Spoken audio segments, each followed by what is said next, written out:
irmãos, boa noite a todos, a graça e a paz do Senhor esteja conosco. Mais uma segunda-feira, estamos aí pelo menos aqui em Rio Doce está chovendo, né? Estamos aqui para dar continuidade então à nossa segunda aula sobre a história da Igreja Presbiteriana, né? E espero que seja bem proveitoso a todos.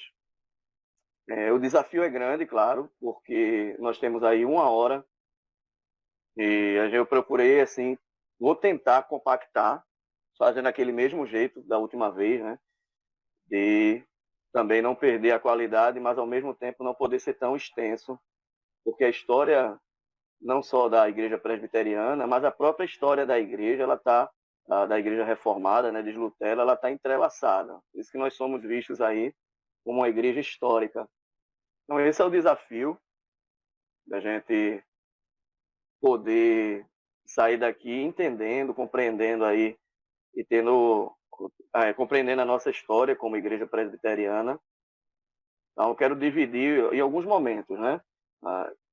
Tem que falar um pouco ainda da reforma, mas de uma forma mais sistemática, mais o lado da segunda geração, que de fato houve a reforma, né? Lá em Lutero, nós podemos dizer que aquele primeiro momento, posso chamar de revolução, né? Lá em Lutero e a expansão, a propagação do luteranismo, ele se deu, no meu ponto de vista, eu entendo mais como uma revolução protestante, vamos dizer assim, do que uma reforma de fato.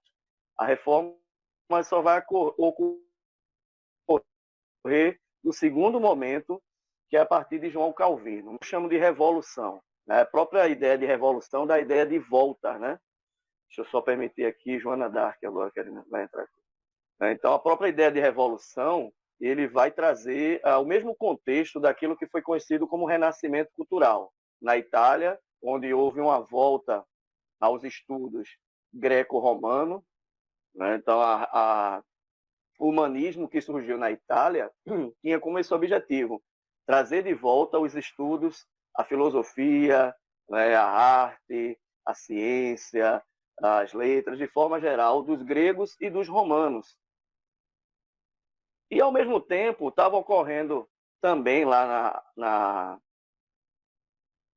Alemanha, né, no que hoje chamamos de Alemanha, estava ocorrendo o início do luteranismo, né, da Revolução Protestante, que também é uma volta, mas claro que não é uma volta humanista, né, porque no Renascimento Cultural vai surgir a ideia do humanismo, do antropocentrismo, como o homem do centro de todas as coisas. É a ideia de sujeito, né? Então, filosoficamente falando, a ideia de sujeito na modernidade vai nascer a partir do Renascimento Cultural, que é o momento, a palavra sujeito significa fundamento. Antes disso, a Igreja Romana estava, vamos dizer assim, de uma forma mais simples, mandava, e até mesmo no Estado, né? Igreja e política, religião e política andavam muito próximos, e a igreja também ditava até mesmo aquilo que você deveria pensar, a forma que você deveria pensar, qualquer coisa que fosse contra o pensamento da igreja romana era visto como heresia e poderia até ser queimado na própria fogueira. Aos poucos, a igreja católica, por diversos fatores históricos, foi se enfraquecendo e, consequentemente, foi abrindo espaço para o chamado renascimento cultural, que a gente diz que antes do renascimento a história era uma história teocêntrica, né, baseada no catolicismo romano, onde Deus, ele, segundo o catolicismo, que se dizia representante de Deus na Terra, havia o começo, meio e fim, e tudo isso era ditado pelo próprio Deus. O problema foi as corrupções do catolicismo, como a gente viu lá em Lutero, né? Como o catolicismo se corrompeu com a prática de indulgências, entre tantas outras coisas que vimos. E a partir daí começa a ideia de sujeito, ou seja, o homem é o fundamento de todas as coisas e não mais Deus. É o chamado teocentrismo. Não que as pessoas daquela época deixassem de acreditar em Deus. Não, mas agora eles se acham responsáveis em escreverem sua própria história, né, e também se responsabilizam pelos sucessos e fracassos dessa sua história. Então, essa é a base do chamado antropocentrismo italiano. Eu estou chamando italiano, mas naquela época não havia Itália, vamos dizer Península Itálica, aquela região ali onde fica Florença, Veneza. Tá? Mas o que isso tem a ver com a reforma? Lá na Alemanha, o que hoje chamamos de Alemanha, estava ocorrendo um movimento também de reavivamento, mas agora Lutero ele queria uma volta, veja, os renascentistas queriam uma volta ao greco-romano, enquanto Lutero queria uma volta aos pais da igreja, né? Aos textos sagrados, aos evangelhos, lá ao apóstolo Paulo. E aí, a partir daí, vai aparecer então esse rompimento inicial. E aí, mais uma vez confirmando, por isso que eu prefiro chamar do primeiro momento de uma revolução, porque é uma volta, né, ao pensamento não greco-romano, mas sim a ideia de que devemos voltar aos estudos dos pais da igreja, do evangelho, das cartas de Paulo. Por quê? Porque Lutero percebe o quanto a igreja havia se corrompido. Certo? Então, esse desafio a gente vai continuar um pouco falando sobre ele hoje. No segundo momento, nós vamos falar sobre a igreja presbiteriana, mas de forma específica. E o terceiro momento, nós vamos falar, então, de alguns pontos importantes sobre as solas, né? Somente a graça, somente Cristo, e a gente vai ver alguns pontos. Então, tem um objetivo aqui, final, de falarmos desses 3 pontos, tá? Estou falando rápido demais ou está tranquilo? Está tranquilo aí? Tá tranquilo. Tá ótimo. Deixa eu só compartilhar aqui uma tela com vocês. Só um instante. Iniciar compartilhamento. Iniciar agora. Vou só procurar aqui onde é que eu botei. Cadê? Aqui.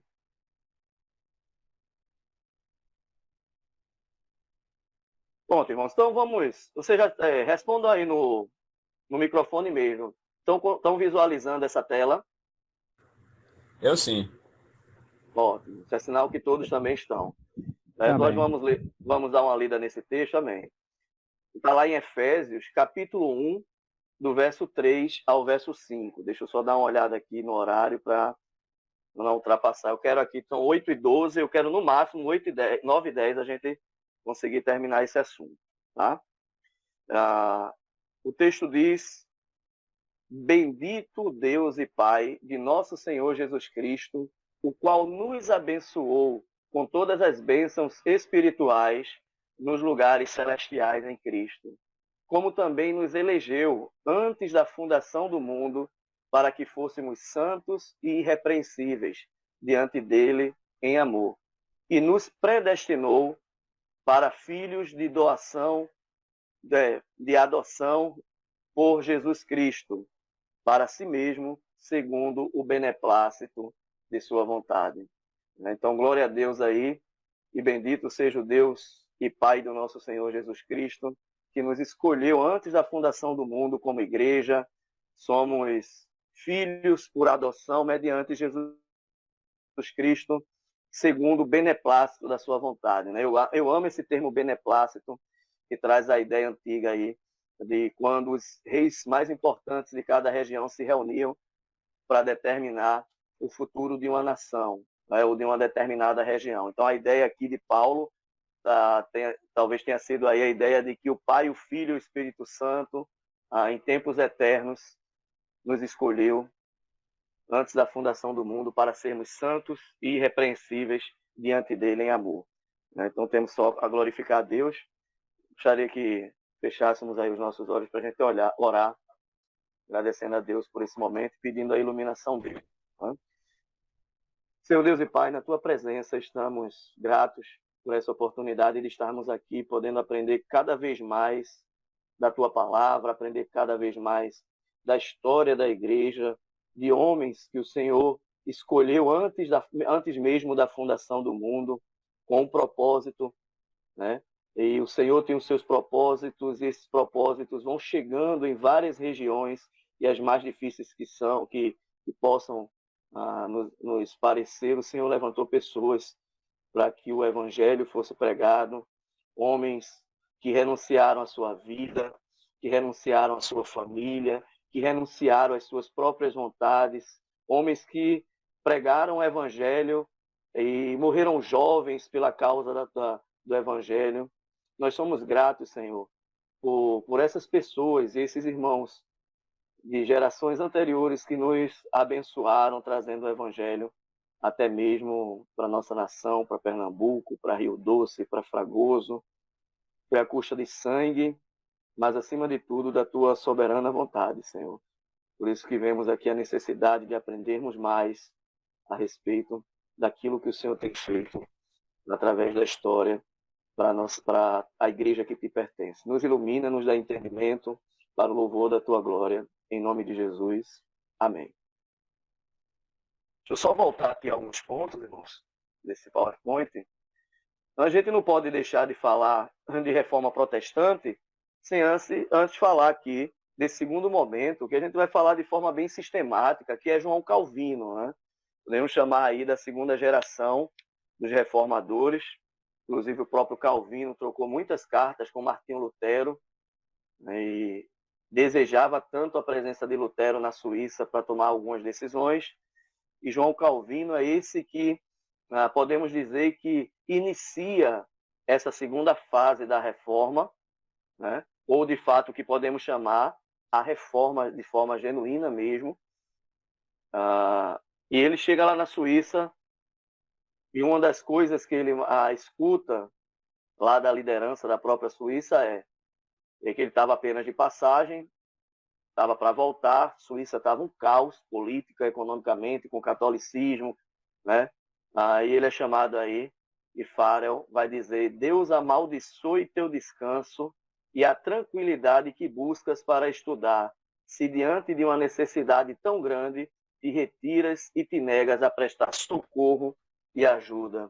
Então imagina só, gente, você chegando em um local e ser recebido com a intimação dessa para permanecer nesse local e ainda jogando aí uma maldição, né? Deus amaldiçoe o teu descanso. Calvino estava a fim de estudar, estava querendo continuar seus estudos, estava lá de passagem por Genebra. Sabendo-se disso, Farel vai dar esse decreto, né? Isso realmente é um decreto, né? Deus amaldiçoe teu descanso e a tranquilidade que buscas para estudar, se diante de uma necessidade tão grande te retiras e te negas a prestar socorro e ajuda. E aí, depois de uma intimação dessa, Calvino realmente vai ser, de certa forma, constrangido a ficar em Genebra. E em Genebra ele passou a ser o grande centro, a cidade de Genebra passou a ser, então, o Calvino, o grande centro de concentração aí do protestantismo, tanto através de Calvino como de Guilherme Farel, onde eles conseguem diminuir aí a força e a influência do próprio catolicismo. E junto com Calvino, Farel trabalhou para treinar pregadores missionários que difundiram a causa protestante para outros países, especialmente a França. E aqui tem algumas coisas sobre o calvinismo na Suíça e a própria doutrina em si, né? A teoria da doutrina da predestinação, que em um momento mais oportuno, teremos a oportunidade também de estudarmos a fundo a doutrina da predestinação, mas tem aí trabalho, pureza, cumprimento de deveres e progresso econômico são sinais divinos. Essa é uma leitura muito voltada para um autor conhecido como Max Weber, que vai fazer uma análise da ética protestante e o espírito do capitalismo, né? Vou dizer que é o protestantismo que vai inaugurar a chamada ética do capital, a ideia de progresso econômico, a ideia de dizer: eu estou acordando de manhã e vou trabalhar para o louvor da glória de Deus, e diferente do catolicismo, não entendendo que o trabalho é um peso. Então, trabalho, pureza, cumprimento de deveres, progresso econômico, tudo isso Max Weber vai falar. Claro que ele não vai tratar tanto da doutrina da predestinação e da eleição, né? Mas a predestinação que ele vai voltar muito é para a questão um pouco mais material. E que, de fato, trouxe muitos benefícios à ética protestante, né? Enquanto os católicos e os colonizadores católicos gastavam rios de dinheiro, os calvinistas, eles economizavam, investiam e lucravam cada vez mais, e isso fez com que não só a Suíça, mas outras nações que foram alcançadas pelo calvinismo tivessem um progresso econômico muito grande mesmo, por causa dessa ética protestante. Oi, quem É fala? interessante esse ponto aí do Farah, né? E, diz isso aqui, me fez lembrar o que John Knox, né? Eu não sei Sim, se ele vai falar em relação a Calvino e Genebra, né? Em relação com Genebra. E ele vai ver Calvino um novo país. Anderson, teu microfone, eu acho que teu fone está dando alguma interferência. Não sei se é só comigo. Tá ouvindo? Agora melhorou, Melhorou? melhorou. Ó, eu acho interessante que o John Knox ele vai dizer que meio que Calvino é um país, né? A forma como o Calvino ele administrou, né? E Sim, trouxe essa ética para Genebra, né? Porque isso. se alguém chegasse em Genebra e dissesse, não, eu tô só de passagem, ou eu vim aqui só para passear, para conhecer, ele é praticamente barrado, né, da cidade. Porque, na realidade, Genebra, todo mundo trabalhava, né? Todo mundo fazia alguma coisa, né? Ninguém estava parado. Era Calvino realmente, Anderson, ele fez uma revolução lá em Genebra, pois né? é. Ele tinha, pegando um gancho aí do que você falou, haviam algumas leis na própria Inglaterra, colocada pelo rei Henrique VIII. Uma das legislações era chamada legislação sanguinária, que dizia que qualquer pessoa que fosse pego vagabundando no meio da rua Uhum. poderia ser preso, torturado, expulso ou até mesmo morto da Inglaterra, né? Então Calvino, ele aí o rei Henrique VIII também não vai dar essa oportunidade para que as pessoas se empreguem, né? Inclusive depois dos cercamentos que houve na Inglaterra, eu vou falar isso um pouco mais à frente. Muita gente foi para a área urbana e ficou desempregada, estava querendo trabalho e nada de aparecer trabalho. E mesmo assim, tinha gente que batia na porta, olha, deixa eu entrar e deixa eu trabalhar na tua casa. Aí o cara dizia, ó, não tenho condições não. Não, mas eu faço qualquer coisa e não ganho nada, só para não ser morto, né? Ou torturado, ou preso, ou expulso. E Calvino não. Calvino fez uma ação social tremenda, criando, pegando os artesãos, pegando pessoas que tinham certas habilidades técnicas, colocando eles em escolas para darem aulas em escolas técnicas, para ensinar as pessoas que precisavam de emprego a terem uma profissão, né? Então Calvino ele fez um movimento tão grande na Suíça, né, e possibilitou que praticamente todos eles estivessem empregados e o progresso econômico foi tremendo. Uma coisa que Então eu um acho homem de Deus e muito muito, preparado. uma Oi? coisa que eu acho bem interessante, uma curiosidade, é que alguns historiadores que falam um pouco sobre a vida de Calvino dizem que a vida dele em casa, né, no lar, era muito conturbada, porque era repleta de crianças dentro da casa e mal ele conseguia estudar. Era muita doideira, né? Muita loucura mesmo, assim. A perturbação das crianças, a correria dentro de casa, o falatório. Mas você vê, né, que mesmo em meio a tudo isso, ele ainda assim se dedicava, né? Se debruçava muito no estudo, né? E trazia Isso, toda esse peso, né, teológico, né? Que até hoje isso. é chegado a nós. Bem E interessante isso aí escreveu também. obras tremendas, né? Isso. Então, passando aqui, muito bom a observação aí, Anderson. Quem quiser participar também pode, tá, gente? Então, ó, Calvino teve aí um forte apoio da burguesia, crescimento do capitalismo, valorização do trabalho e da poupança, a questão do próprio investimento, né? A ideia da ética protestante. Calvinismo passou a ser o mais completo sistema teológico do movimento protestante, tendo como base a soberania de Deus e sua implicação em todas as áreas da vida humana, né? Então, aquela ideia que a igreja presbiteriana, as igrejas reformadas, elas têm, né? Ou seja, Deus, devemos servir a Deus em todas as esferas das nossas vidas. Né? Aquela velha pergunta que que o engraxate fez a Calvino, a Lutero, né? Como é que eu faço para glorificar a Deus e honrá-lo? E aí Lutero diz, engraxa o teu melhor sapato. Então é uma visão de todas as esferas da vida. Você deve glorificar a Deus e honrá-lo no teu trabalho, na faculdade, em casa, com teu vizinho, jogando bola, né?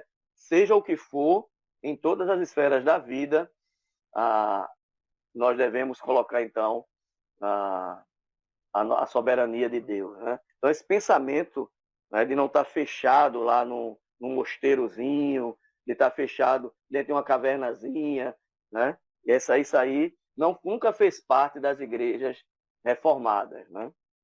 Então, o calvinismo realmente ele foi uma ação de Deus, né? Aqui nós temos os 5 pontos do calvinismo, que aqui alguns já conhecem: total depravação, incondicional eleição, limitada expiação, irresistível graça e a perseverança dos santos. Em momentos oportunos também vamos falar sobre isso. O calvinismo também chega na França, né? E teve aí o massacre da noite de São Bartolomeu, onde a Igreja Católica, aí, junto com a sua liderança política, massacra centenas e centenas de protestantes. Isso a gente fala um pouco na última aula. Deixa eu só passar essa parte aqui. E aqui eu quero chegar nessa parte, que é muito importante. Poxa, esse arrodeio todinho para chegar à igreja presbiteriana é necessário, né? É importante a gente entender um pouco do contexto, porque a gente fala da Escócia, a gente está falando também, dentro daquele contexto, um pouco da Inglaterra. Deixa eu só voltar aqui para o Meet. Eu acho que tem alguém querendo entrar. Só um instante. Permitindo. Então, o anglicanismo na Inglaterra, só é importante falar isso porque anglicanismo, presbiterianismo, em alguns momentos da história, pode até alguns terem se confundido, né, com a igreja, questão da episcopal, anglicana. O anglicanismo, eu cheguei a dizer na última aula que não faz parte do movimento genuinamente reformado, certo? Foi mais no interesse do rei Henrique VIII, né, de ter em suas mãos os bens da Igreja Católica, e também porque aquela velha história dele querer se casar novamente e ter um filho herdeiro, e a Igreja Católica não permitindo esse casamento, porque o que Deus uniu, o homem não separa. Ele escreve lá escreve um documento chamado Ato de Soberania, onde lá ele mostra ser o grande líder da Igreja na própria Inglaterra, né? Isso fez com que muitos aqui esse ato de supremacia de 1534 fez com que católicos fossem perseguidos, e principalmente os protestantes, chamados puritanos, né, que foram também perseguidos, e muitos deles vieram em direção à América do Norte, lá na Virgínia, cidade da Virgínia, né, onde fundaram lá a chamada colônia de povoamento, né, fugindo das perseguições religiosas, certo? Foi sucedido por Eduardo VI. Maria Tudor martiriza e expulsa os protestantes. Essa Maria Tudor, gente, ela realmente perseguiu não só os protestantes na Inglaterra, como também perseguiu os protestantes lá na Escócia, que estava anexada à própria Inglaterra, né? Foi sucedida depois por Elizabeth I, filha de Ana Bolena. Veja bem, gente, o protestantismo ele começa a se espalhar por boa parte da Europa. E aqui no Brasil, ele vai ter seu primeiro sinal. Deixa eu só passar aqui. Vai falar do movimento puritano na Inglaterra. Cadê? Isso. Deixa eu falar logo sobre isso aqui. A Revolução Puritana foi um movimento surgido na Inglaterra no século XVII, de confissão calvinista, que rejeitava tanto a Igreja Romana como o ritualismo e organização episcopal na Igreja Anglicana, certo? Então, esses eram chamados puritanos. Queriam eliminar todos os resquícios católicos da Igreja inglesa. O anglicanismo, quando surgiu, né, com Henrique VIII, ainda teve muitos resquícios católicos, e claro, os puritanos já não concordando, os puritanos calvinistas, claro, não concordando com o catolicismo, também não vão concordar entrar em acordo com a igreja anglicana. E aí os puritanos, eles vão partir para a América do Norte, onde aqui eles chegam e formam as chamadas, na América do Norte, colônia de povoamento. Tá? Aqui no Brasil, tem uma brincadeira quando eu vou no centro de estudo, a Cleary, né? Quem já foi na Cleary é uma livraria reformada, e a gente fica brincando. Não, os primeiros a chegarem, a primeira igreja, a igreja mais histórica que tem no Brasil, são os presbiterianos. Aí outros vão dizer, não, são os reformados, né? Então, de fato, a França chegou aqui com seus missionários, né? Não só com seus missionários, mas também com corsários franceses, em busca desse novo território. Né? Só fazendo uma análise histórica, uns dados históricos, em 1492 chega à América Cristóvão Colombo, 1500 chega aqui Pedro Álvares Cabral. O Brasil vai ser, então, colonizado a partir de 1531, né, com Martim Afonso de Souza, onde vai começar a ser povoado, né, essa terra que hoje chamamos Brasil. Mas antes, um pouco antes, nós estamos falando aí entre 1494, franceses e holandeses estavam chegando aqui no Brasil, de linhagem protestantes, né? Os franceses, nessa época, eram calvinistas, mesmo com seu revezamento de poder entre católicos e protestantes. Esses calvinistas chegaram aqui como missionários, lá no Rio de Janeiro, e isso foi aproximadamente em 1555. Por quê? Porque o Brasil tinha sido descoberto, mas não havia sido povoado. Havia um tratado, que era o chamado Tratado de Tordesilhas, em que delimitava os territórios espanhóis e portugueses. Uma parte pertenceria à Espanha, outra parte pertenceria a Portugal, mas o que está no meio como mediador desse tratado? A Igreja Católica Apostólica Romana. Foi ela quem tratou desse acordo, onde dividiu o território do Brasil, né, da América Portuguesa e da América Espanhola. Pois bem, os protestantes, vindos aí, os calvinistas, vindos junto com os corsários franceses, lembrando que corsários eram como se fossem piratas, homens contratados pelo rei para chegarem em outras regiões, explorarem suas mercadorias, a terra, né? Tentar fazer uma relação comercial. Junto com esses vieram também calvinistas, a mando do próprio João Calvino, missionários para cá, para o Brasil, para evangelizar.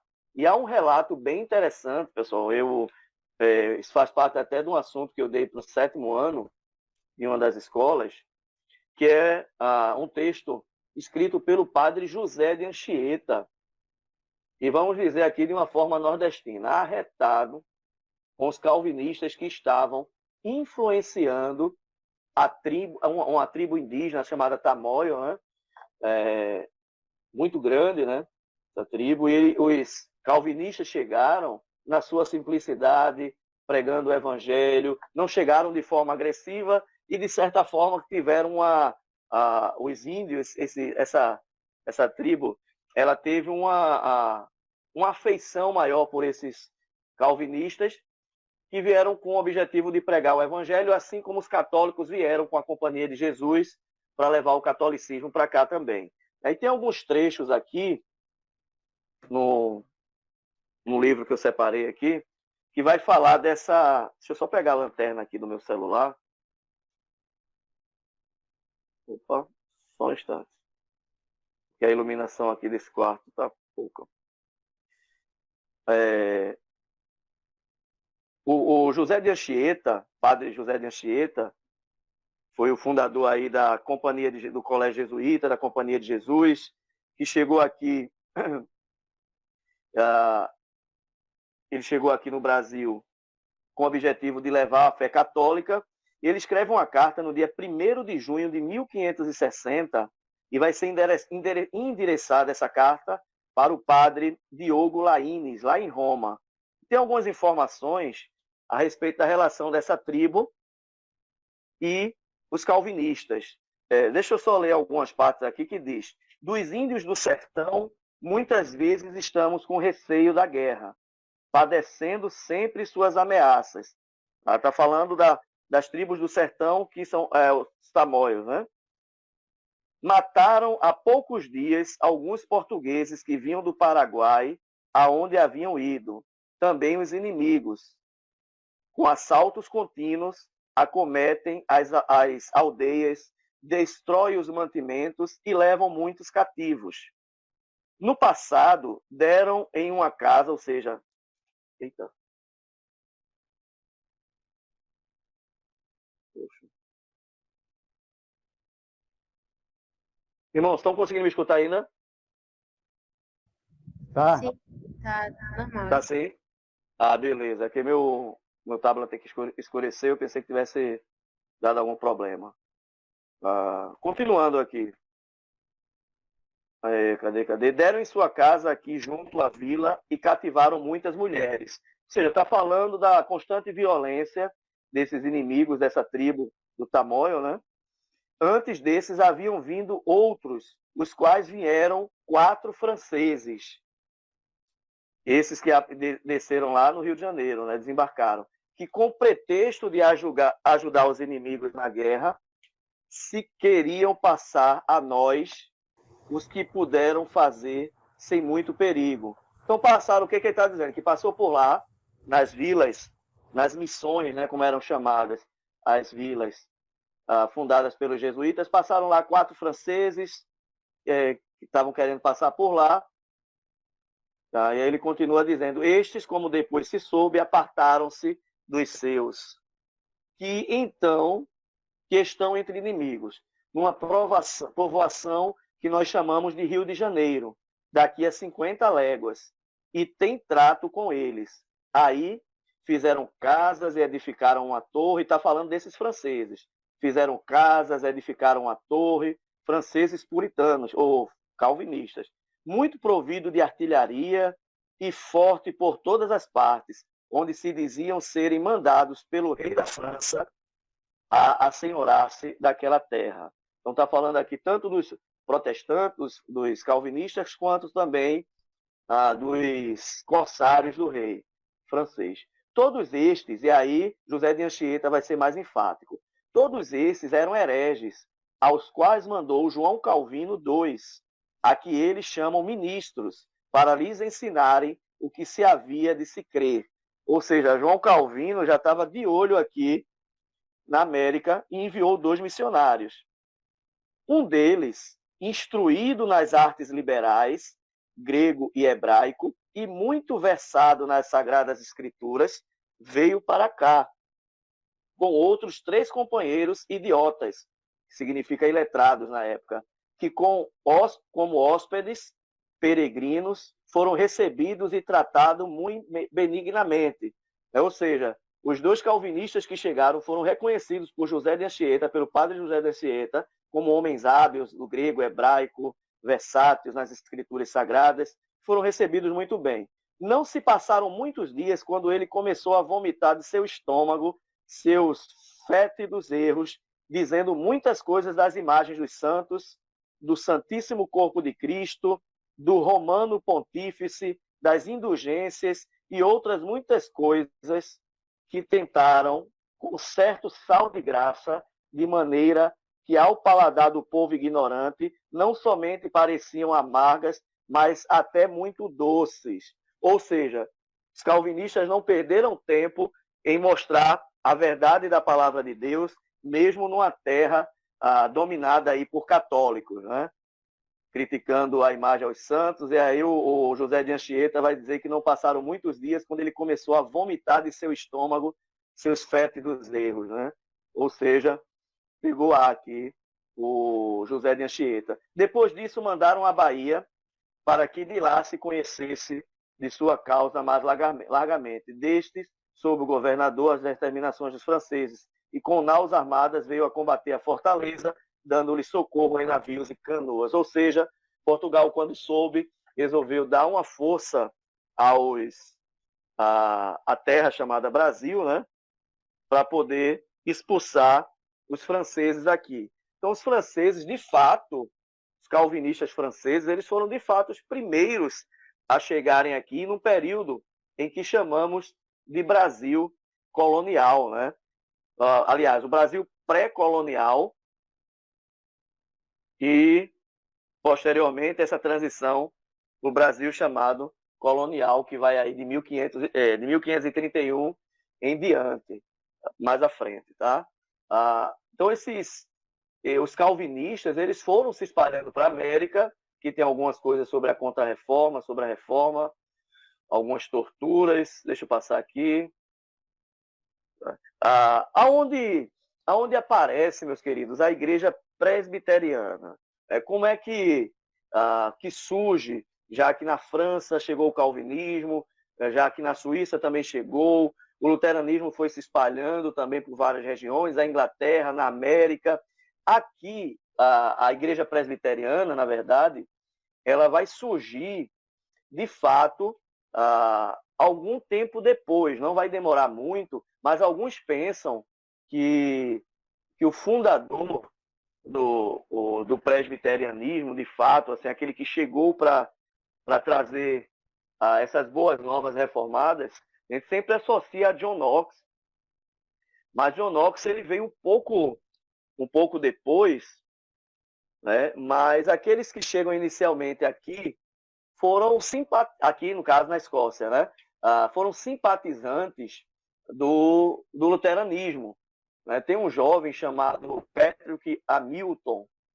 Esse jovem, ele chegou a ser morto na fogueira em 1528, porque estava trazendo lá para a Escócia o que nós chamamos, o que era chamado de luteranismo, né?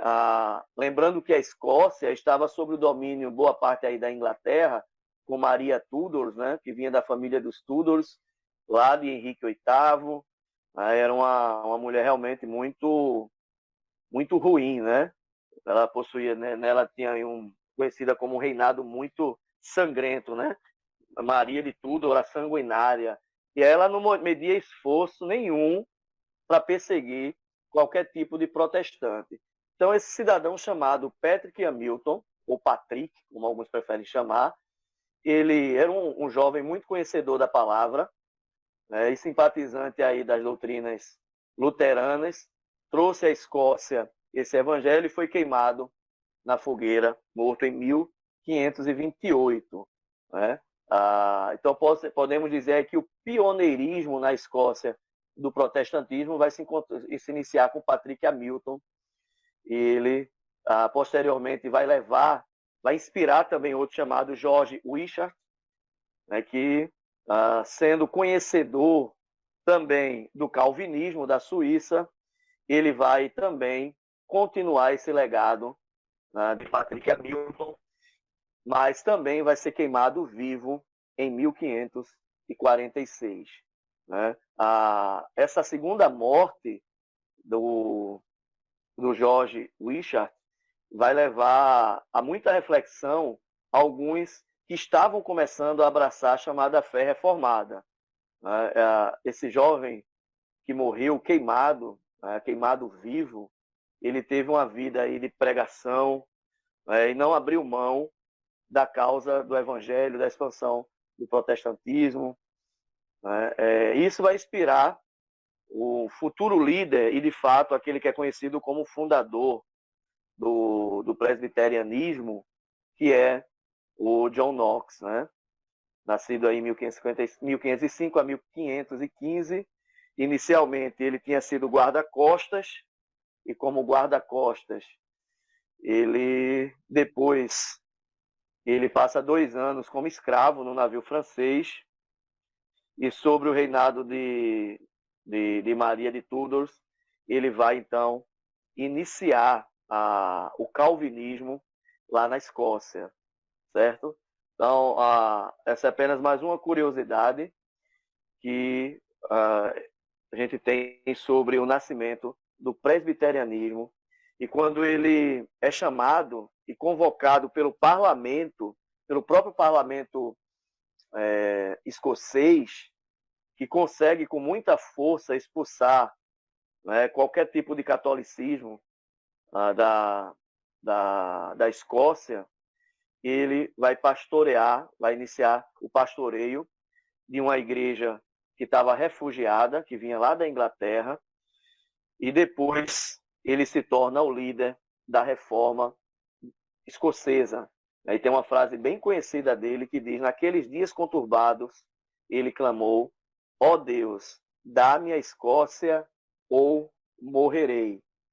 Então, o John Knox ele realmente estava convicto de que a Escócia deveria estar nas mãos de Deus e não de um governo tão sangrento como o catolicismo por trás de tudo isso, né, com Maria de Tudors, né? Então, em 1560, sob a liderança do parlamento, a Escócia ela vai renunciar ao catolicismo e vai se iniciar, então, a chamada Fé Reformada para a Escócia, onde John Knox ele vai redigir a chamada Confissão Escocesa, né, que era uma confissão nitidamente calvinista, certo? E é a partir daí que se inicia a história do presbiterianismo. E aí esse presbiterianismo escocês ele também vai se expandindo por várias regiões não só da Europa, mas também em outras nações, né? Foram surgindo igrejas presbiterianas que foram oriundas da reforma lá da Escócia presbiteriana. Vai surgir aí a presbiteriana da Irlanda, vai aparecer também a presbiteriana no Canadá, também de influência escocesa, né? Na Austrália, na África do Sul e em uma parte também dos Estados Unidos da América do Norte, né? Então é de todo esse movimento, por isso que a gente diz assim, ó, que a igreja presbiteriana ela é uma igreja histórica, ela está dentro de um contexto histórico muito pesado, de influência totalmente católica, de revezamento de poder, de disputa pelo poder e, ao mesmo tempo, grupos querendo anunciar o evangelho, né? Católicos versus protestantes, anglicanos. Então, o movimento, esses movimentos estão acontecendo de forma muito constante, né? Como a gente fala, de forma bem dinâmica em boa parte da Europa. Pessoal, se vocês quiserem intervir, comentar alguma coisa, fiquem à vontade, tá? Alguém tem alguma observação, algo para comentar?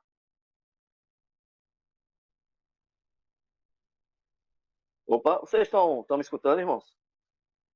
Eu só estou aqui com o PowerPoint aberto. Estou escutando, tá sim. Tá dando para escutar, né? Beleza. Vocês não, tá? Quando eu estou com o PowerPoint aberto.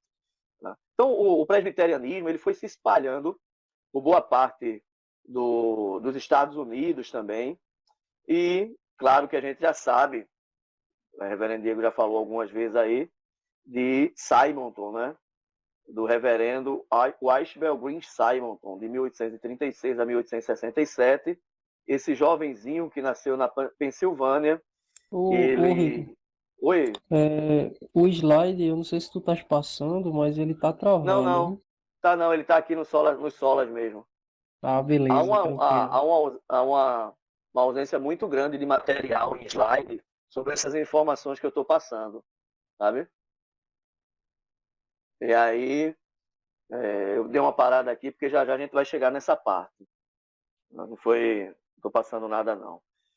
Então, mas obrigado aí, viu, por ter observado. Então, irmãos, nos Estados Unidos da América, o presbiterianismo ele vai se espalhando e especificamente sobre a vinda da Igreja Presbiteriana do Brasil, a vinda dos americanos, norte-americanos aqui, vai se dar através do jovem reverendo Ashbel Green Simonton, né? Ele conta a história aí que ele estava decidindo o que ele ia fazer da vida dele. Ele tinha dois desejos, que era ou ser professor ou ser um advogado, né? E vindas aí de família cristã, ele foi escutar uma pregação de um professor dele, nada mais, nada menos do que Charles Roger, né? Acredito que seja o mesmo autor lá daquela teologia sistemática do Roger. E nesse momento em que Simonton, esse jovem, estava escutando a pregação que falava sobre missões, que falava sobre missões estrangeiras, né? Um missionário no exterior. Ele se sentiu tocado pelo Espírito Santo e, refletindo muito na vida dele, depois dessa pregação, 3 anos após ele ter escutado essa pregação e meditado, ele vai se juntar a um grupo de missionários, né, chamado Junta de Missões da Igreja Presbiteriana dos Estados Unidos, e de lá ele resolve então vir para o Brasil, embarca para o Brasil, né? E chegando aqui, ele chega no dia 12 de agosto de 1859, aos 26 anos de idade, para levar o Evangelho, trazer o Evangelho, né? Então, Simonton foi um jovem que, de fato, negou tudo para poder pregar o Evangelho aqui no Brasil. Isso me lembra muito quando a gente pequeno, né, a gente escutava, principalmente na década de 90, os irmãos que vinham de grupos missionários falando das missões. A gente desejava muito, quanto jovens, pregar também o Evangelho, né? Hoje infelizmente, a gente percebe quantas pessoas, quantos jovens não estão mais preocupados com a expansão do Evangelho, com missões, né? Algo que foi muito enfatizado na nossa juventude, né? Diego aí também foi testemunha disso, que a Igreja Presbiteriana de Rio Doce fez muito disso, né? De chamar pessoas de fora, com missionários, para trazer realmente um incentivo para os jovens abraçarem as missões. Hoje a gente não vê tanto isso, infelizmente. Muitas coisas têm acontecido aí, mas Deus tem o controle de tudo, né? Aqui em Pernambuco, meus queridos, a Igreja Presbiteriana, ela vai lá no Rio de Janeiro, né, com Simonton, e aqui em Pernambuco ela vai começar a surgir, né, o presbiterianismo aqui em Pernambuco. Não foi através de algum missionário brasileiro, né, mas foi alguém vindo de fora também, lá dos Estados Unidos da América, aproximadamente aí em 1878, né, chega aqui o presbiterianismo em Pernambuco. O nome do cidadão aqui,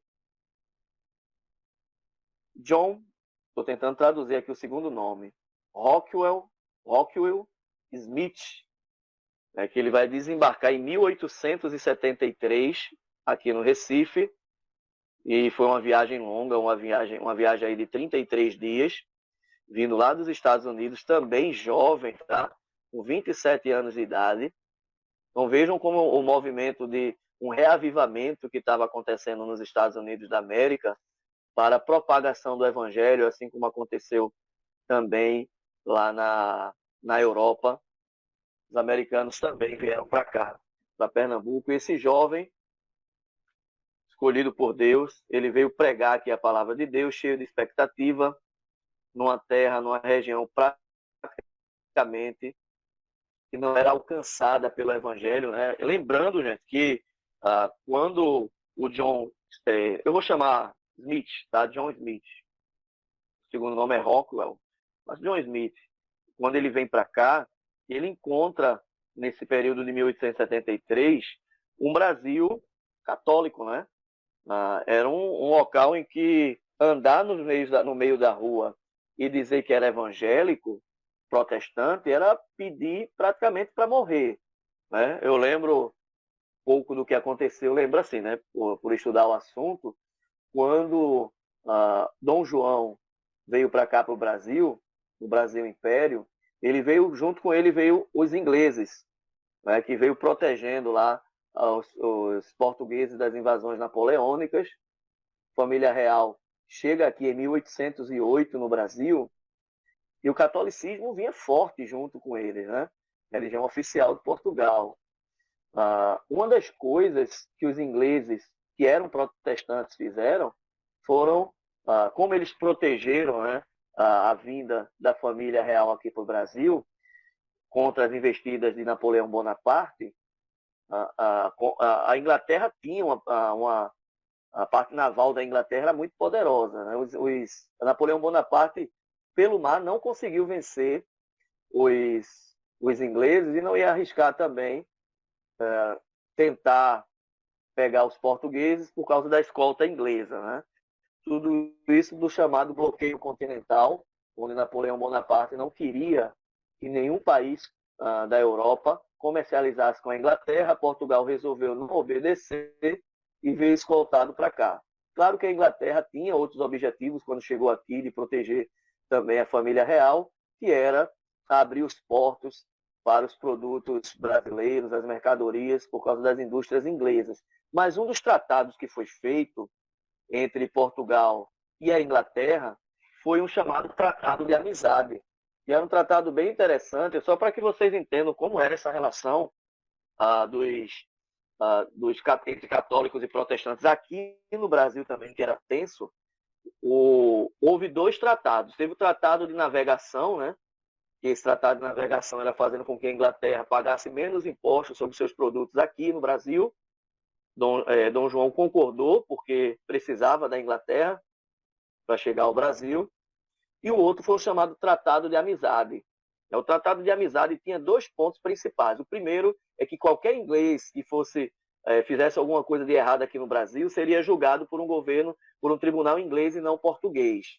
E o segundo Tratado de Amizade era dar o direito a qualquer inglês cultuar sem ser perseguido ou morto pelos colonos brasileiros, né? Ou seja, era o protestantismo que havia chegado aqui também com os ingleses, e eles queriam a liberdade de culto, poder cultuar a Deus aqui, né? O culto reformado, sem nenhum tipo de perseguição. E aí Dom João ele vai concordar com isso, vai cumprir com o acordo para que esses puritanos, esses protestantes ingleses que estiveram aqui, não fossem perseguidos ou mortos, para vocês observarem o quanto era tenso a relação dos protestantes aqui no Brasil, certo? Nesse período que vai surgir a primeira igreja presbiteriana aqui em Pernambuco, o catolicismo romano ele era muito forte, né? Era pesada mesmo. E não foi fácil para quem esteve aqui. O próprio Smith fala sobre isso. Era uma questão de você sair no meio da rua, você ser apedrejado, você ser cuspido. O catolicismo, nesse período, ele ainda era a religião oficial do país.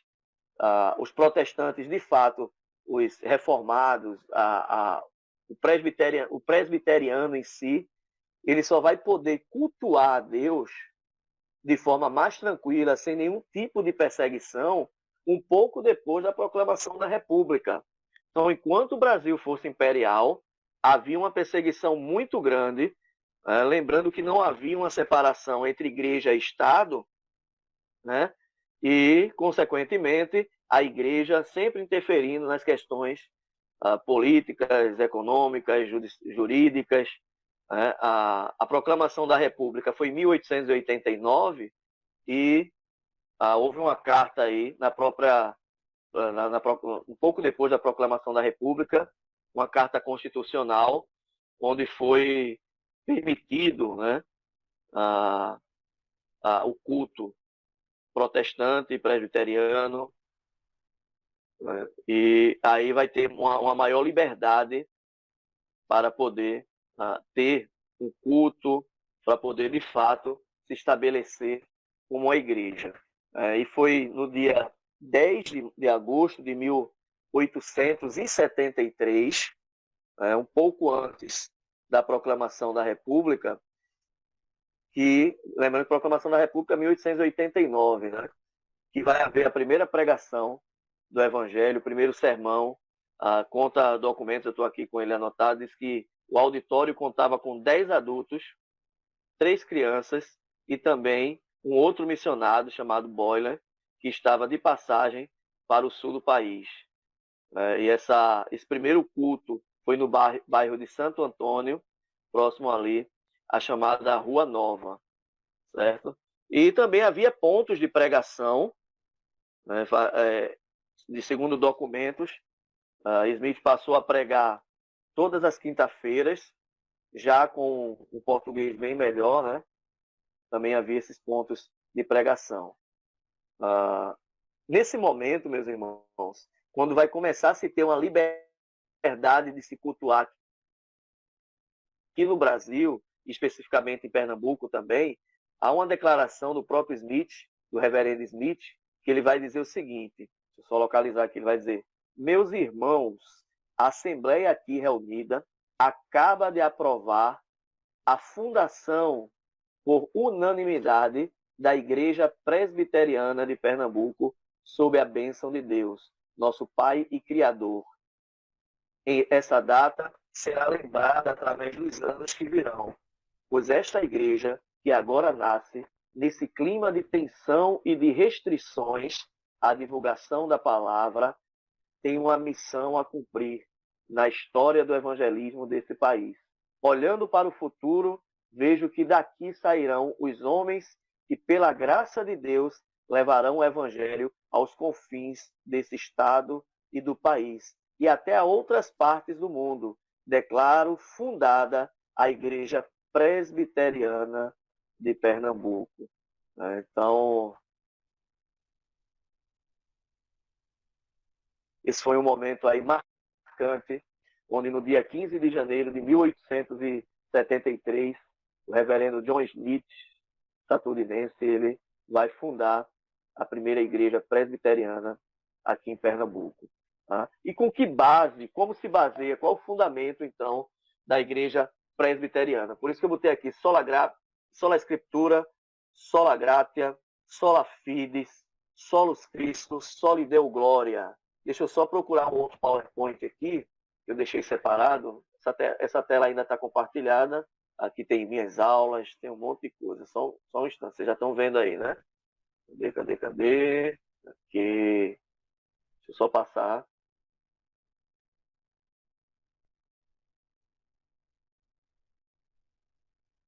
Temos alguns minutos. E aí podemos começar daqui. Deixa eu ver se é esse. Esqueci. A reforma não foi uma inovação na igreja, mas uma volta à doutrina dos apóstolos. Não foi um desvio de rota, mas uma volta às escrituras. A reforma colocou a igreja de volta nos trilhos da verdade. E aqui tem alguns reformadores. Quais foram as grandes ênfases da reforma? E agora a gente vai falar um pouco dessas grandes ênfases da reforma, que faz parte, claro, daquilo que nós, como presbiterianos, herdamos desde lá de Lutero, né, que vai passando, sendo aperfeiçoado, a palavra de Deus vai sendo mais estudada com Calvino, com os puritanos, com os huguenotes, né, com os primeiros missionários que chegaram aqui no Rio de Janeiro, que eram os huguenotes franceses, né, com os presbiterianos que foram chegando aqui. O que tem em comum entre eles? Primeiro, algumas singularidades e algumas ênfases que toda igreja presbiteriana no mundo, se for genuinamente a igreja presbiteriana do Brasil e do mundo, vai confessar a mesma coisa. A singularidade das escrituras, que é o conhecido sola Scriptura, que acentua que as escrituras são a nossa única regra de fé e prática, e aí eu só vou acrescentar aqui infalível, né? E que devemos rejeitar qualquer doutrina que não esteja fundamentada na palavra de Deus.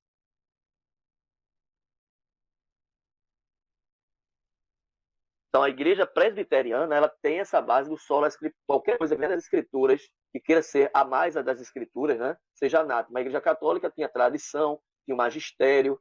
Né? Nós temos a confissão de fé de Westminster, nós temos o breve catecismo, o catecismo maior, nós temos a Constituição presbiteriana, mas todas elas são falíveis, certo? Então, a Bíblia Sagrada, para nós presbiterianos, ela é a nossa única regra de fé e prática infalível. Por isso defendemos sola scriptura. E qualquer coisa que venha, qualquer tipo de revelação, toda ela tem que passar pelo crivo, pelo crivo das escrituras sagradas. Não podemos acrescentar nada às escrituras, nem retirar dela qualquer de seus ensinamentos. A palavra de Deus é inspirada, é inerrante, infalível e suficiente. Sua origem não é humana, mas divina. É inerrante quanto ao seu conteúdo, infalível quanto às suas profecias e suficiente quanto ao seu propósito. Não precisamos nem podemos acrescentar nossas experiências, nem as tradições da igreja à palavra de Deus. Ou seja, as nossas experiências não estão acima da palavra de Deus e muito menos a tradição da igreja. Toda essa história que a gente viu, todos os documentos que surgiram, todas as confissões que surgiram no decorrer da Reforma Protestante, todas elas são falíveis. Se elas não estiverem de acordo com a palavra de Deus, nesse caso aí, elas não vão ser todas rejeitadas. Claro que vão ser corrigidas em alguns momentos, sempre que for necessário. Mas a palavra de Deus, sim, ela é inerrante. Próximo ponto aqui, ó. Não são nossas experiências que legitimam as escrituras, mas elas é que julgam as nossas experiências. Há uma frase do reverendo Josafá Vasconcelos, no seu livro Nada se acrescentará, um negócio assim. Ele diz que não são as experiências que nos levam à doutrina, e sim a doutrina que nos levam à experiência. Então, qualquer tipo de experiência humana que passarmos, se não estiver de acordo com a Escritura, não está correto. Porque somente as Escrituras, ela é suficiente, não necessitamos de nenhum outro tipo de revelação. É por isso que a palavra de Deus diz que ainda que venha um anjo e vos pregue um evangelho no qual não foi anunciado, seja visto como maldito, certo? Então, as experiências, elas servem para a doutrina, na verdade, é que não o contrário. É claro que nós passamos muitas experiências em nossas vidas e que estão de acordo com as escrituras sagradas. Isso a gente retém. Mas aquelas que não, aí a gente tem que observar o que as escrituras falam sobre isso. Somente as questões de profecias que têm destruído muitas igrejas, muitos ministérios aí, com certas profecias que são mais profetadas do que profecias, tá? Então, o presbiteriano, ele é muito zeloso com o que as escrituras ensinam. Estamos já terminando, turma, só mais um tempinho.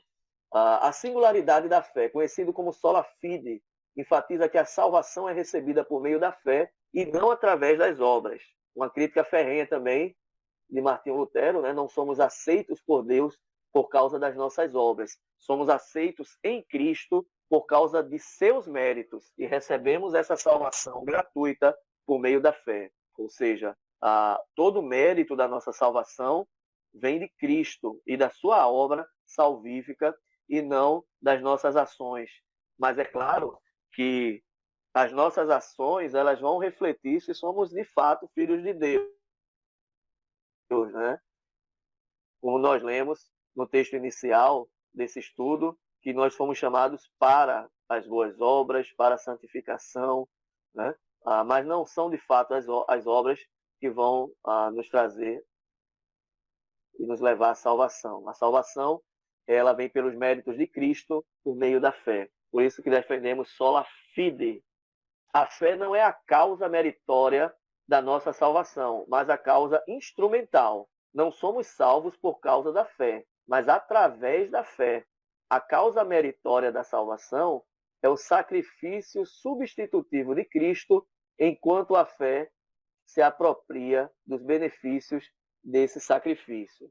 Apenas para confirmar que o mérito vem do sacrifício substitutivo de Cristo. O apóstolo Paulo é meridianamente claro a esse respeito. Pela graça sois salvos, mediante a fé. E isso não vem de vós, acho que no original é isto, está falando da fé, não vem de vós, é dom de Deus, não de obras, para que ninguém se glorie. Então, solos Christus. E a singularidade da graça é conhecida, então, como sola gratia. Outro baluarte também da fé reformada, presbiteriana, destaca que não somos salvos pelas obras que fazemos para Deus, mas pela obra que Cristo fez por nós. Graça é um dom precioso concedido a alguém que não merece, mas precisa.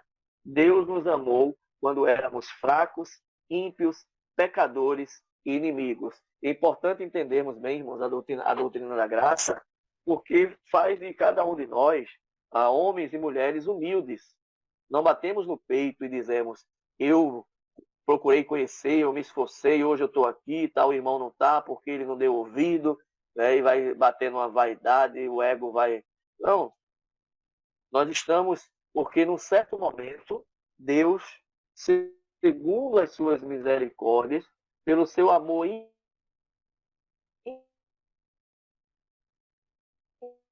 incondicional,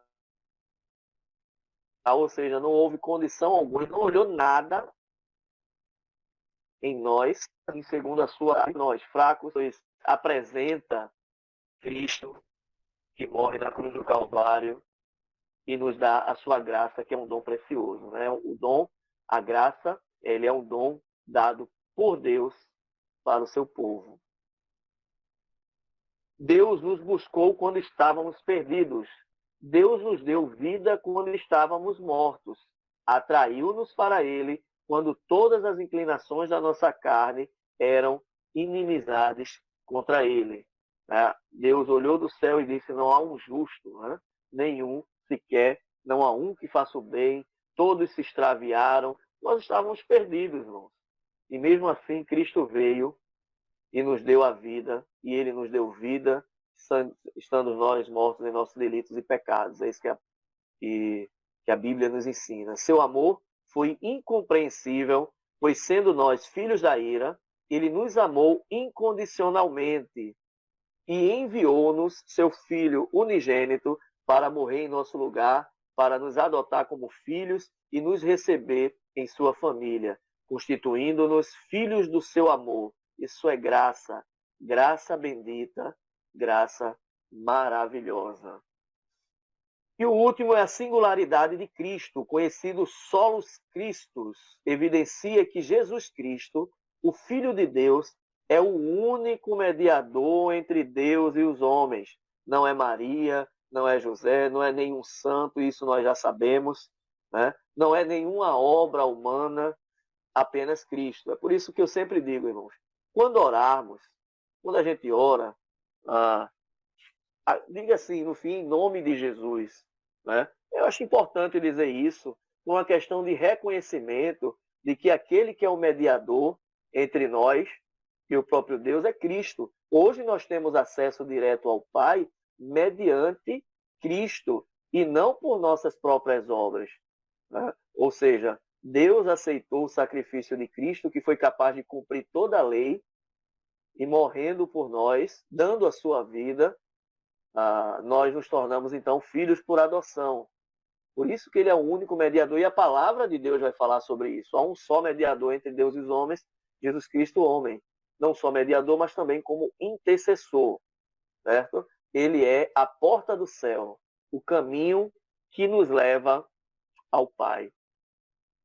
Por sua morte na cruz, rasgou o véu do santuário e abriu-nos um novo e vivo caminho para Deus. Jesus é o único Salvador e não há nenhum outro nome dado entre os homens pelo qual importa que sejamos salvos. E a singularidade também de Deus, conhecido como Soli Deo Glória, que destaca que tudo que foi criado por Deus, que tudo foi criado por Deus e existe para a glória de Deus. Inclusive nós, tá? O fim último da nossa própria existência seria, então, glorificar a Deus e gozá-lo para sempre.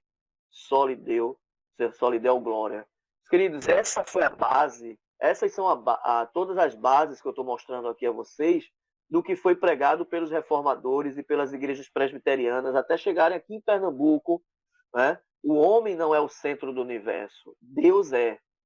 Né? Aquele renascimento cultural que estava colocando o homem como centro de tudo, lá na Alemanha, estava se mostrando então o teocentrismo. Né? Deus é o centro de todo o universo. A salvação é pela graça, pela fé, para as boas obras, com o único propósito de que Deus seja glorificado por toda a eternidade. Então nós somos chamados para as boas obras e não pelas boas obras, para que Deus sempre seja glorificado em toda a sua eternidade. Como diz o apóstolo Paulo, porque dele, por meio dele e para ele são todas as coisas.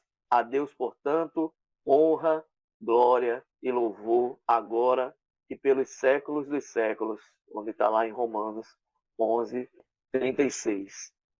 E podemos então, meus queridos, concluir que as bases da reforma espiritual se baseia na doutrina, e aí nós, como presbiterianos, diga-se de passagem, e claro que não é para encher ego de ninguém, mas os presbiterianos são muito respeitados. Eu me lembro que algumas vezes, quando eu dizia sou da igreja presbiteriana, o que eu ouvia era assim: os presbiterianos estudam muito a Bíblia, os presbiterianos conhecem muito a palavra. Ou seja, isso é algo que é histórico, que vem sido preservado na nossa tradição, que nós também temos uma tradição, né? Desde lá, de Lutero, Calvino, até a chegada da primeira igreja presbiteriana aqui em Pernambuco, que foi se espalhando para o resto do Brasil também, aqui por Pernambuco. A igreja presbiteriana de Fragoso tem essa mesma raiz, é uma igreja histórica que zela pela sã doutrina, pelo conhecimento da palavra de Deus, que consequentemente, se nós se estivermos firmados na sã doutrina, as experiências que passarmos em nossas vidas serão fundamentadas na doutrina e não ao contrário. Não a experiência na doutrina, mas sim a doutrina na experiência, que vai levar a uma vida prática. E aí, no fim, tem aqui: estamos precisando de uma nova reforma. Estamos precisando voltar à palavra. Isso é, de fato, um lema, né? Uma vez reformado, sempre reformando. E eu quero dizer a todos aí que estão fazendo curso aí para novos membros, que a Igreja Presbiteriana do Brasil, ela é uma igreja que busca a excelência da palavra de Deus, né? Que busca os fundamentos, todo o fundamento, o seu fundamento nas Escrituras Sagradas. E, infelizmente, muitas das igrejas aí estão se desviando, baseadas em egocentrismos, neopentecostalismos, revelações constantes, né? As igrejas da autoajuda, e vão se afastando cada vez mais da sã doutrina. Então, quero dizer a todos vocês que estão participando e vão entrar, se Deus quiser, e pertencerem primeiro da Igreja de Deus, né, mas fazerem parte da comunidade presbiteriana, né, vocês podem ter certeza que a Igreja Presbiteriana no Brasil, ela zela pela palavra de Deus. Sola Escritura.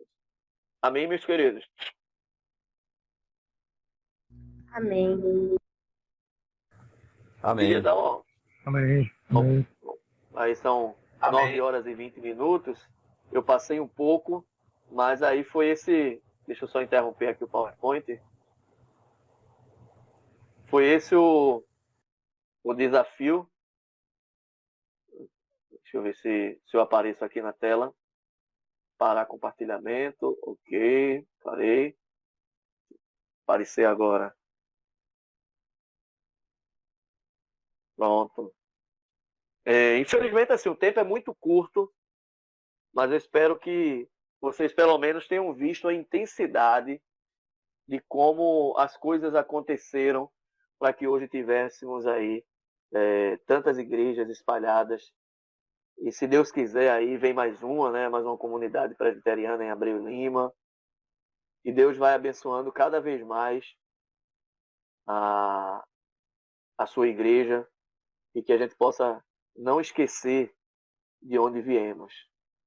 Por isso a necessidade da gente ter estudado essas 2 aulas sobre a história da reforma. Vocês estão entrando numa igreja histórica e quisela pela palavra de Deus.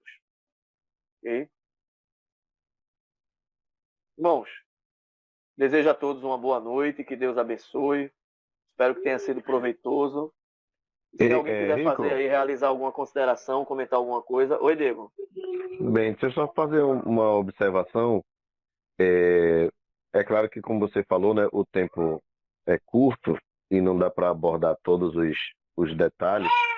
E, na verdade, para vocês terem uma noção, no seminário a gente paga, só sobre a história do presbiterianismo no Brasil, a gente paga um ano inteiro, né? Então Imagina. são 2 semestres com detalhes assim que são maravilhosos. Quem tiver interesse maior, né, e se aprofundar na história do presbiterianismo no Brasil, tem o livro História do Presbiterianismo do doutor Alderi de Souza Matos, que é o historiador oficial da Igreja Presbiteriana, que conta assim coisas espetaculares sobre a história do presbiterianismo no Brasil, né? Detalhes como o primeiro ministro presbiteriano ordenado, que é um ex-padre, José Manuel da Conceição, a história do presbiterianismo inicialmente no Rio de Janeiro, depois São Paulo, Minas e Recife, né? E aqui no interior do estado também, porque o presbiterianismo ele ficou muito forte tanto em Recife como em Garanhuns. O pessoal que conhece aí a região de Garanhuns sabe bem que a igreja presbiteriana é muito forte lá. E na região também de Canhotinho, com o Dr. Butler, né? Que era médico e teve uma forte influência aí na prevenção de uma doença que na época estava ocasionando muitas mortes, chegou a ser apedrejado, tal e tudo mais, mas serviu a cidade de Canhotinho e, enfim, e tem um livro sobre ele, né, do Dr. Edgés Martins, que é A Bíblia e o Bisturi. É um livro bem antigo, não tem mais de 25 anos, bem famoso também, contando a história do Dr. Butler, né? Então, tem muito sobre a história do presbiterianismo contemporâneo também, para a gente aprofundar. As escolas presbiterianas, né, os hospitais, o que é a igreja presbiteriana hoje, enfim. Em uma aula não daria realmente para a gente aprofundar. E outro detalhe que eu queria comentar com vocês é lembrar também que João Calvino teve um interesse muito grande na evangelização e parte desse interesse envolveu nós brasileiros, né? Em especial o Rio de Janeiro, quando ele enviou huguenotes, né, franceses, para virem aqui para o Brasil para evangelizar. Foi a carta que eu li, Mas né? Aquela carta que eu li aqui. isso, mas não teve, vamos dizer assim, êxito, porque eles foram mortos ainda no navio, né? Mas deixaram aí um legado maravilhoso que é a Confissão de Fé da Guanabara, que está disponível, que é a primeira confissão brasileira histórica, né? Está disponível na internet, quem tiver curiosidade em conhecer a Confissão da Guanabara, um excelente material escrito por assim dizer, leigos, né? Cristãos leigos, não eram teólogos, mas é de uma profundidade teológica que envergonha qualquer doutor nos dias de hoje. Diego, na Então, carta que eu li, o padre José de Anchieta, ele vai citar 2, né, que chegaram aqui e que ele não cita os nomes, né, mas e chegaram, foram bem recebidos, e José de Anchieta vai dizer que não demorou muito, eles começaram a vomitar, ele usa o termo vomitar, né? As doutrinas reformadas, né? Ele fala enviados por João Calvino. Eles começam a criticar a igreja, começam a criticar o culto aos santos, ao Papa, aí começa, né? E esses influenciaram algumas tribos que faziam parte daquela localidade que é chamada, que ele chama mesmo assim, a região que é chamada de Rio de Janeiro. Então ainda chegaram outros aqui também que influenciaram bastante, e muitos índios se tornaram huguenotes, né? Protestantes, calvinistas, graças a esses missionários. Isso, legal. Tem um podcast aqui, vai só para acréscimo, né? Eu posso até colocar no grupo da igreja depois, e também no grupo de Abril. Tem um podcast duplo da igreja da APMT com o doutor Elias Medeiros, que é um genro do pastor Francisco Leonardo, e do próprio pastor Francisco Leonardo, contando um pouco do Brasil holandês, de João Calvino, né, a visão missionária de João Calvino, e do Brasil holandês, que é o caso aí do pastor Francisco Leonardo, que é holandês, né? A questão de Que é muito mauricinação, né? interessante. Isso, e que tem tudo a ver com Pernambuco. Isso. Mas de fato mesmo, né, o vingar, né, do presbiterianismo veio com Simonton, e aqui no Brasil com o Dr. Rockwell Smith, que é o fundador da Igreja Presbiteriana do Recife, né, da primeira igreja. Muito bom, muito bom. É muita coisa, muita história, mas é legal para a gente aprender que o que nós temos hoje não caiu de paraquedas, né? Foi esforço de muita gente e, acima de tudo, a condução do Deus que guia todas as coisas. Isso, a custo de vidas, né? De renúncia. Amém. Agradecer a todos. Acho que a gente está no horário bom aí. Se alguém quiser fazer mais algum comentário também, pode ficar à vontade. João. Luiz. Eu. Oi, Severino Marte, presbítero. Manda ver. Só agradecer a Deus, né, pelo uso que ele fez de você na noite de hoje. E como nós vimos, né, anos e anos de história, e Deus lhe usou para que dentro de uma hora você pudesse nos trazer uma visão panorâmica, mas ela não foi somente panorâmica, né? A profundidade com que você trouxe e o esforço que você fez de todo o material realmente foi muito elucidativo e nos dá um norte, né? Aqueles que não conheciam, ou conheciam menos, ou conheciam pouco, certamente acresceu no conhecimento da nossa história, né? Eu estou grato a Deus por você, pelo uso que ele fez de você nessa noite. Amém, meu irmão, amém. Então termine a noite orando por nós, pode ser? Claro. Amém. Oremos então. Santo Eterno Deus, nós te rendemos graças, honras e louvores, ó Deus, só a ti deve ser devida, Senhor, por toda a nossa existência, pelos teus cuidados com a nossa vida, com cada um dos teus filhos, mas em especial pela noite de hoje, ó Deus, pela Igreja Presbiteriana, pelo que tu tens feito durante a história da Igreja e como tu tens conduzido tudo, ó Deus, desde a criação e até o dia de hoje, ó Deus. Obrigado, Senhor, pelos esclarecimentos que o teu servo Luiz Henrique, usado por ti, nos trouxe, ó Deus, e que possa nos servir de direcionamento, de tirarmos dúvidas quando algum irmão ou quem quer que seja que não saiba a nossa história, nós possamos, baseado no estudo de hoje, ó Deus, podermos não defender a nossa bandeira, mas defender a ti, ó Deus, dentro do presbiterianismo. Faz isso, ó Deus, nos despede em paz, capacita cada um dos teus servos, dos teus filhos, ser com aqueles que estão pretendendo fazer parte desse corpo, para que eles façam isso de maneira tendo conhecimento de realmente qual a instituição que estão entrando, ó Senhor, não só na aula de hoje, mas todas as aulas que já foram dadas no curso de novos membros, que eles possam estar conscientes de que a Igreja Presbiteriana é uma igreja que tem realmente a ti e a tua palavra como única regra de fé e prática, ó Deus. Faz isso em nome do Senhor Jesus. Amém.